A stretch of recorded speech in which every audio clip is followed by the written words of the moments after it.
4, 3, 2, 1. Hey guys, it's Trey. And I'm Eric. And we're the Dirt Road Liars. We've got a really special video for you today. But first, before we get started, Eric? Alright guys, make sure you go in the corner of the video, click subscribe, so you can see all the content that we're going to post onto YouTube.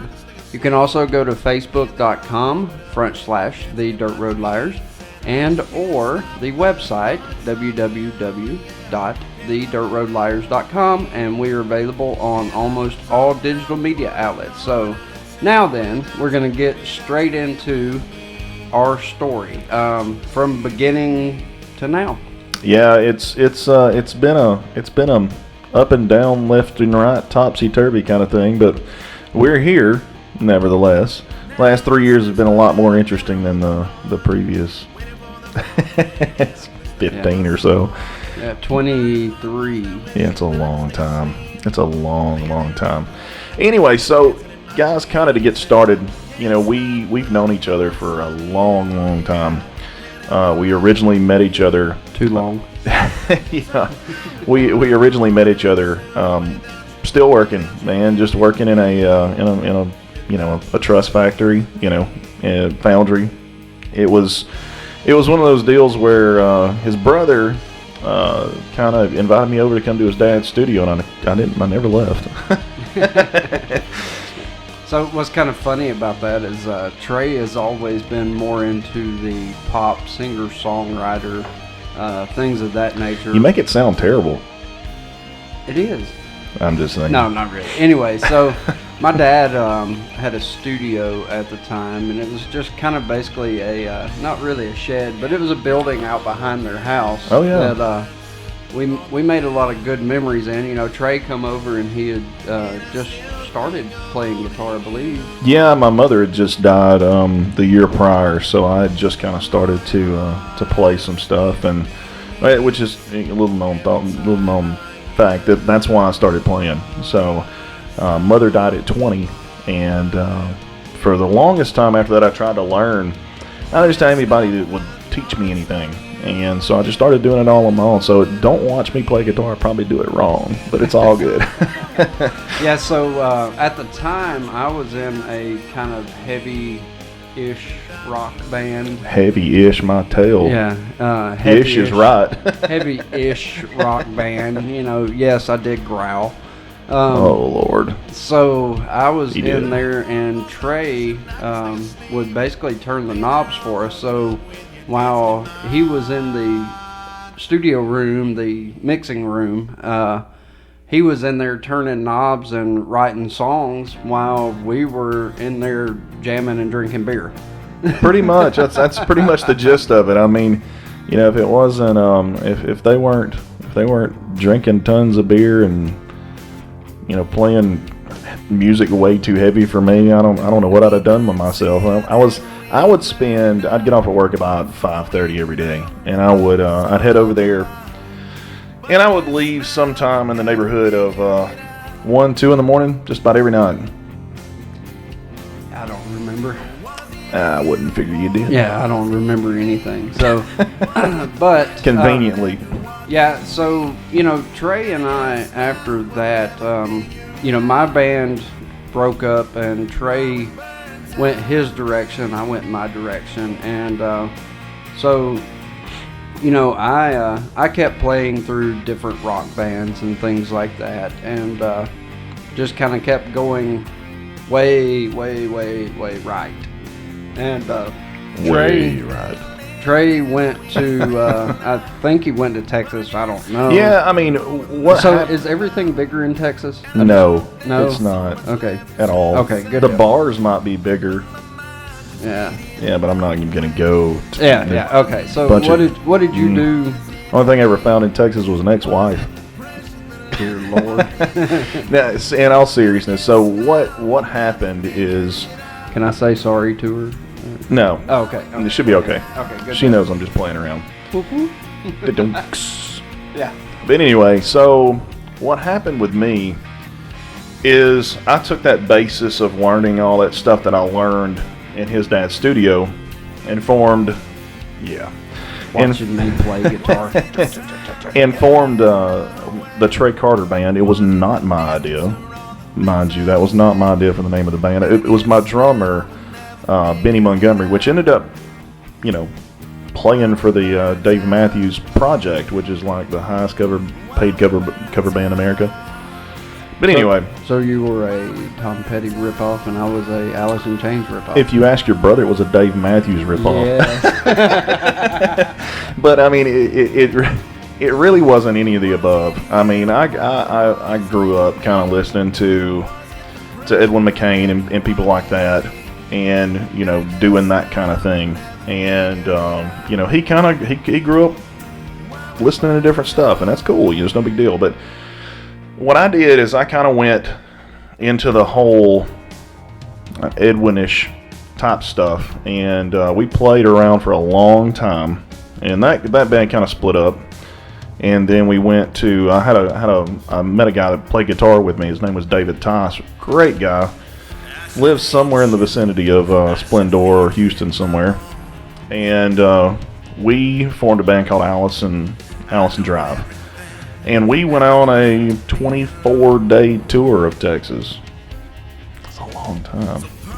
Recording in his dad's studio and doing all that kind of stuff. And basically come back, did some more Trey Carter Band stuff. And he moved to Texas, and I kind of just kept on doing that. And then I stopped playing for a good 6-7 years. And, then I found my way back into Eric's life, and we kind of started doing our thing. Yeah, so little over 3 years now. That's hard to believe that we've... It's crazy. Yeah. I've been putting up with him for 3 years. But see, the thing about it is like back in the day, I was so wrapped up in the metal. Now, I've always loved, jazz and blues, and I've always loved all these styles of music, but I was so wrapped up in the metalhead that I was just kind of like everybody else, and I was like, oh, Trey's just writing another love song. If it wasn't a diminished chord or a minor chord, I'm pretty sure you didn't know it. Yeah, I still do it. So. Anyway, but yeah, so it was kind of like, oh, Trey's writing another love song. Here, let me, kick your dog in the nuts. Yeah. And so... Crying your beer kind of deal, Yeah, he cries in the beer, and we were over there chugging, and anyway, so that's one other story. But anyway, so we kind of separated, and then, it got to the point to where I didn't have anything going on anymore, and we just both, without knowing it, because we had separated for a little over 10 plus years. Yeah, thereabouts. It was a minute. It was a long minute. And we kind of both grew up, and just kind of out of the blue, I think, did I message you, or did you message me on Facebook? I don't know how that worked. Anyway, I can't remember. It was one of the two. I mean, one of the two. We messaged each other and was like, hey, I'm tired of trying to find just musicians that are willing to sit down and put the time and effort into writing, that just don't want to go out. And most musicians get into what I call the local lull. Yep. So they want to learn a lot of covers, and they want to learn a lot of that stuff, which is great. Don't get me wrong, that is great. It's just it wasn't my scene anymore. No, and the thing is if you're looking to start a band, and I welcome folks to do that, because it is something that is very productive to spend your time doing, and you can end up doing it as a living. I've got a couple of friends that have done it for a living for years and years and years. Finding musicians that are worth a beep is the hardest part. It's the egos and the I don't know, whatever you can name. It's 10x. I mean, it's really rough to find somebody that you really click with. So, and the thing about Trey and myself is I've always been kind of the kind-hearted, crazy, fun-going, everything's a joke with me. Seriously. I just kind of, good example, went to the doctor yesterday, and they told me I had to have a mask because of COVID-19, and I was like, oh, hold on, I got my panty mask. So they told me I didn't have to wear one after I pulled that out. But anyway, It does feel like a pair of panties. but with It does, man. hold on with COVID-19. Stupid. Anyway, Oh. but with Trey and I had always had this perception with Trey. Oh, he's just egotistical, and it was all in my mind. So, 3 years ago, I'm like, you know what? I'm we just kind of reached out to each other, like, hey, you want to come over and jam? And come over and sat down, and I think we wrote the first song that night. And Yeah. we started. I still don't think we ever did anything with that song. No, but it's fine. It probably sucked, but Maybe, I don't Yeah, know. yeah, Well, but- we'll never know because neither one of us can remember it. yeah, that's PTSD sucks. Yeah, But anyway, it so does.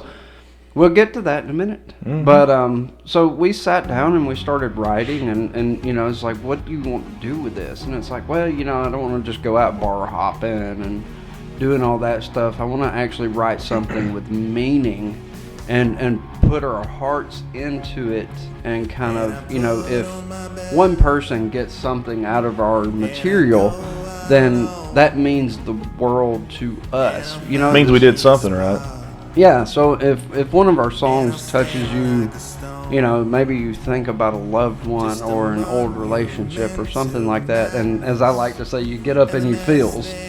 Oh, You yeah. know, and you let us know that means the world to us. That's better than selling 15 albums. I mean, it's great to make I don't know if money. it's better than selling 15 albums. It is really. I'm just but joking with you. But It means the world to us when people say thank you. absolutely. I mean, if somebody comes up and says, "Man, I really got that," and here's the thing. There's a reason why I don't just publicize what everything's about, right? Number one, I don't want these chicks getting any big head, from Yeah. yeah. Anyway, but the thing is if you do a certain thing a certain way, and somebody feels it, that means your song, they've applied your song to their personal life, and there's a universal language there when it comes to music, and that's what's really cool about it, is it's therapeutic for me and him. It really is. But if it's something else for you, that's great. That's it's like Rob Thomas and 3 a.m. Yeah. Perfect example. So, with the past 3 years, you'll hear us say that it's been one hell of a ride.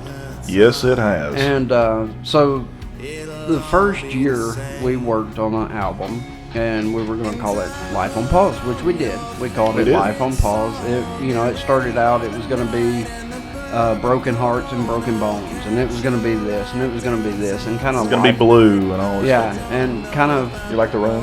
yeah, like blue, yeah. So, Life on Pause just came out, and so this is where the ride starts going.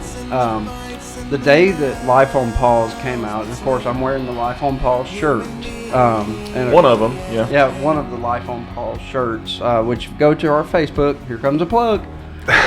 You can go to sellmytees.com and search the Dirt Road Liars and get access to our shirts. But anyway, we got a few out there. yeah, so this shirt here, the day Life on Pause released is I went to pick my son up from school, and I started having chest pains, and so I came back home. I walked in, I got my son set up playing a video game. I went into the bathroom. Trey's yelling, "Don't lock that door! I'm gonna kick it down." They look terrible. Like, I know we look white right now because of these lights that are on us, but that cat,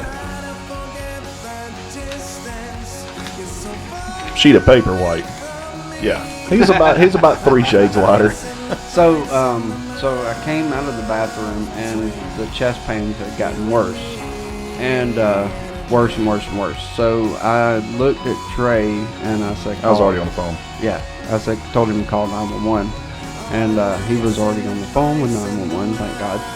But so the EMTs got here within 2 minutes of him calling. And the last thing I remember is walking out, getting onto the gurney. So that's the last thing I remember. And then you fast forward a little bit to 6 days later. I'm awakened out of a coma, throwing 10 nurses off of me and just fighting. Oh, it was this little cat. He's what you're like 160 pounds soaking wet with rocks in your pocket? Well, I went to the doctor yesterday. I'm 166, thank you. Wow. Yeah, so this cat back then he just had jaw surgery. I had 3 weeks of silence. Can you believe that? No, it was 6 weeks. It was 6 weeks. 6 weeks. It went by so fast. That's where this beautiful smile comes from. Oh, God. Double jaw surgery. Yeah, they cut They cut the top plate, cut the bottom plate, and he was a mess, man. He had the whole Popeye thing going on. Yeah. So, but anyway, so 6 days later, they awake me from a coma, which the song "Awake Again" is written about. On the second album was written about this. But that's when I find out. I didn't have any realization where I was until about day 11. But he was out of it, let me tell you. So that's when everybody came in and they're like, "We're so glad you're alive." And that's when I found out that I had a massive heart attack and actually died 4 times. And they put me in medically induced coma for a week. So that was the first thing. That was on the day our album came out. And we had gotten our album in the mail, our printed versions of them, like 30 minutes before he left. You can see it right there on the wall behind us. Yeah, that one. That way. Yeah, Yeah. the bottom one. Yeah. That one. Boom. Yeah. I figured out this camera mirroring thing. It's pretty awesome. Yeah, I haven't. I just edited it. Yeah, But I hear you. so after that happened, they told everybody that I had a 10% chance to live. If I did wake up, I'd be brain dead. Trey told them I was already brain dead, so it was okay. I did tell them that. But after I knew he was okay. Yeah. So I wasn't joking around while this was going on. Trust me. Yeah. How many times did I flash you in the hospital when I was unconscious? Man, you had to remind me. I'm mentally scarred for life from that. Okay. So next subject. We're not going to go on to that No, one. definitely not. Yeah. They said every time I would hear his voice come into the room that I would just like. Look at that gut you got going on. You're about to match me there, homie. Yeah. So. Not gonna say what we normally say. Anyway, No. so we're gonna fast forward a little bit. We made it through that. I do suffer basically 90% of everything that happened before 37 years of age. I can't remember. So Not worth a flip anyway. that's why Trey told the beginning of the story about how we met. So he could actually have made all that up, but I don't think he does. I didn't make it up at all. Okay, so I do remember working at the still place, but I don't remember you being there. I always thought you were too pretty to be there. I know, man. I felt like I was, but I was there just the same. Yeah, but just have a mental picture of him and me both working in Steel Fab. It was horrible. It was like I don't know. I'm surprised I can breathe now because of all that crap. Yeah, no, It was terrible. I have a newfound respect for folks that do that job. It's a hard job. Yeah, It's a nasty job. Yes, steel workers. I have the utmost. Anybody in a foundry still working, even any plant setting, no matter what it is, we have the utmost respect for you because we've done it. We've done it and we hated it.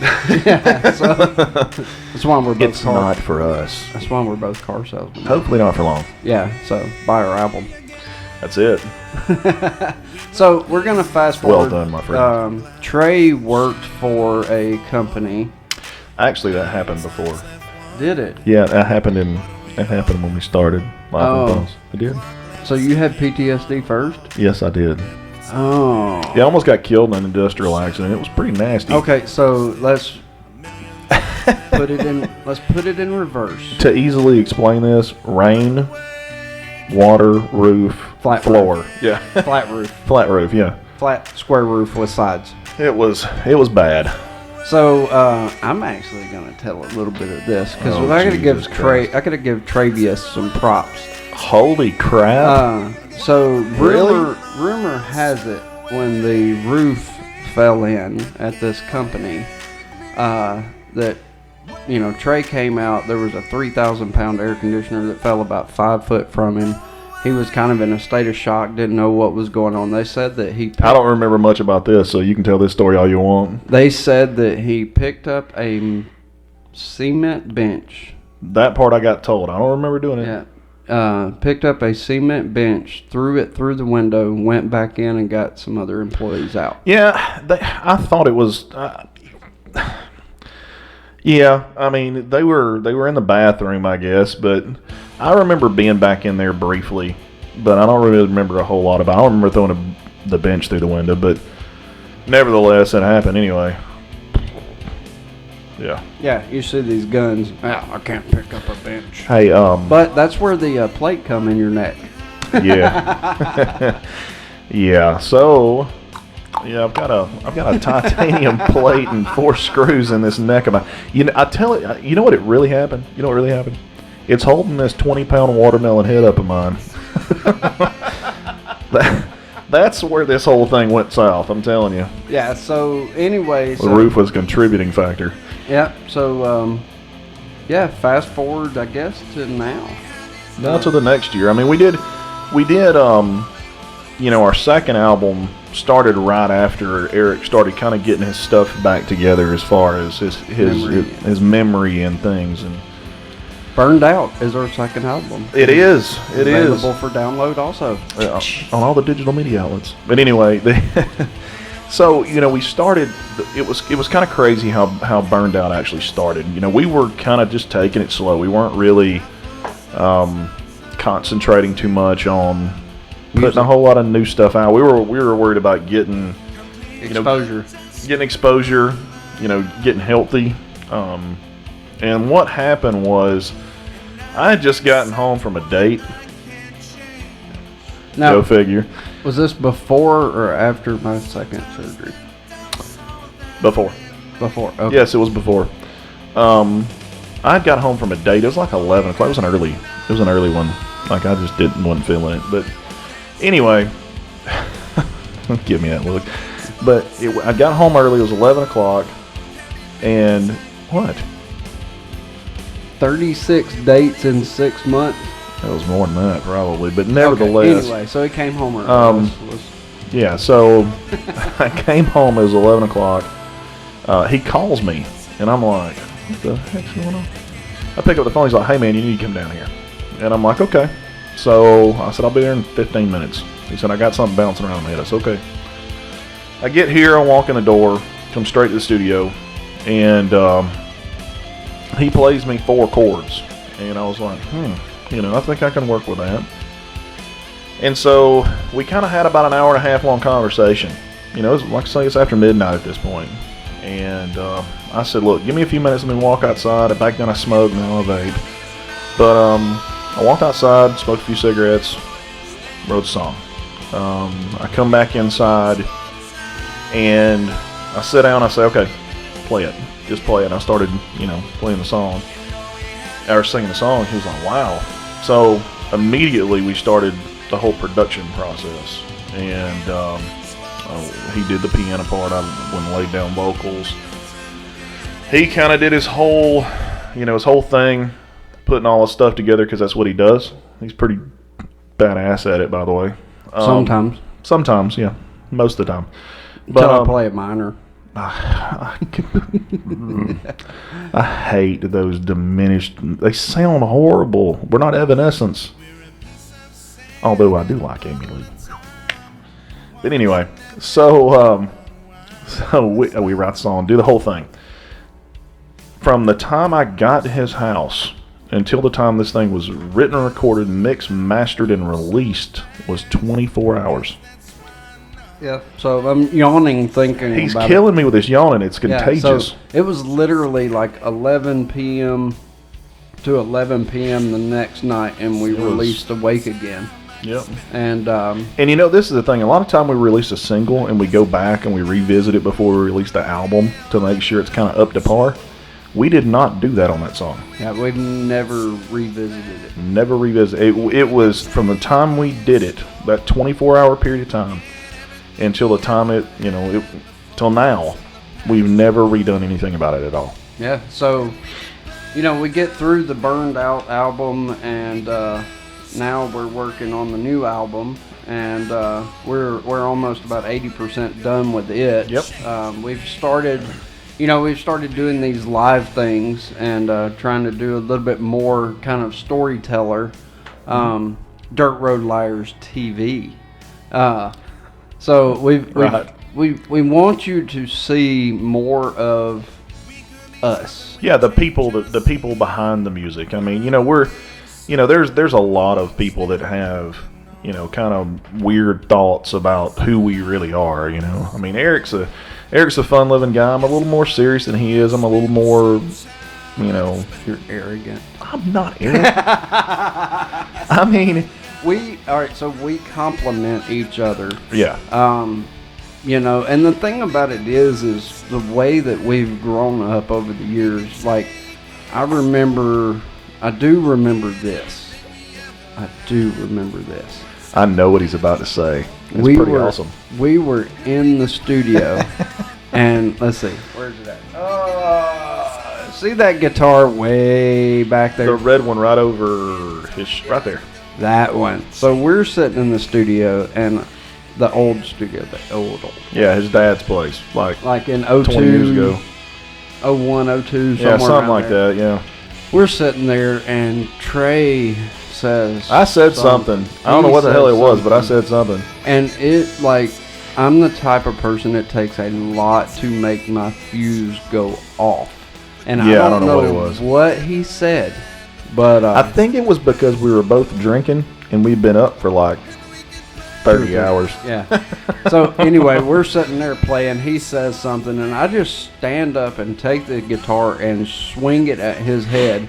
How he missed, I'll never know. We were drinking and up for 30 hours. Well, there you go. So I completely missed him and sat the guitar down and said, "Please don't kill me." He did say that. So, but you fast forward. I just looked at him like, really? Yeah, you fast forward to Find now, something harder and than that. The thing about it is now, if we have a disagreement or something like that, each of us have gotten to the point, and I recommend this for everybody. We say our piece. Yep. We don't yell and scream or anything like that. We say our piece, and we're done. That's it. Every day is a new day. We find a happy medium.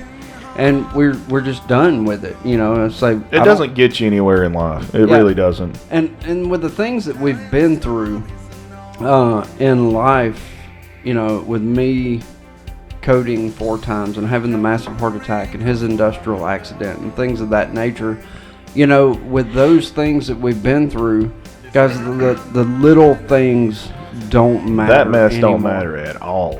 So I mean, really, if it doesn't affect your day-to-day well-being or happiness, I mean, what does it really matter? I mean, honestly, if it's taking money out of your pocket and food out your back, that's one. Or food off your table. Food off your table. There we go. Boo. Cue Homer Simpson.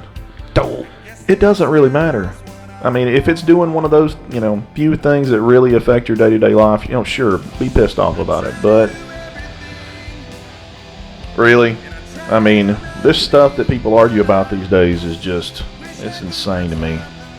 Yeah, I heard a quote, and, some people are religious, some people are not.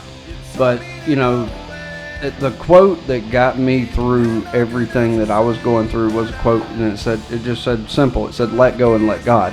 And you can use that aspect towards everything. Even if you don't believe in God or anything like that, just let go. I mean, is it Buckcherry wrote the song, "Let It Go," when the world's coming crashing down on me? Maybe. Let it go. I don't know. So, anyway, guys. I have to look that one up. We just we're actually about to hit 30 minutes here, so we're going to wrap it up. Are we really? Yeah, we're going to wrap it up, and, like, comment, subscribe, Just keep up with us, and we'll see you again next week. Yeah, we look forward to you guys dropping by and and seeing our stuff.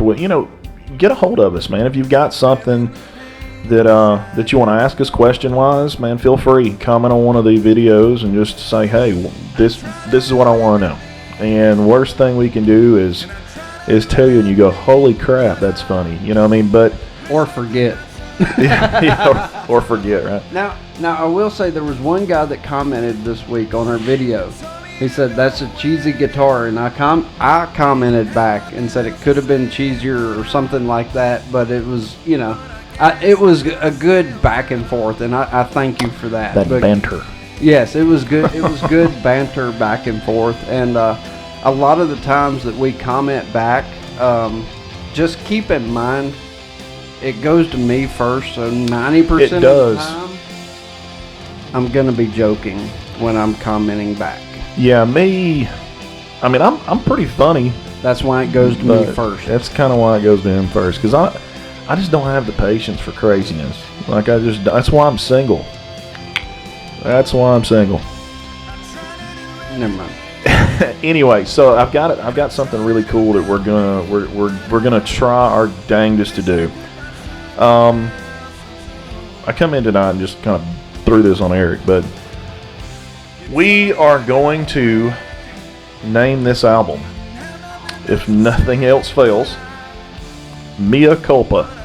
Yeah. Well, it's Latin. Yeah, I think as long as I've already got the defibrillator now, so I'm good for a little while on there. He says that's my fault. Yeah, it is his fault. I mean, like last January, they just go to the doctor, and he's like, "Hey, guess what? Your heart still sucks. You need a defibrillator." So, thank you, Monster, for that sucking heart. Energy drinks. They were monsters. Yeah. Whatever. Yeah. That's what it was. My heart attack came from It ain't like they're endorsing us. Yeah, my heart attack came from my own stupidity. So, yeah. Stupidity and a lot of monster. Yes. The doctor actually came in and they asked him, they said, "Hey, what caused his heart attack?" And the doctor goes, energy drinks, energy drinks, energy drinks, smoking. I think he may have said energy drinks a couple more times. Oh, okay. But smoking was part of it too. But Yeah. So just a little throw out there. Be careful with what you put into your body. Yeah, I put lots of bacon in my body. Yeah, I've heard that's a new bacon. I've heard that's a new dietary supplement. Bacon? Yeah.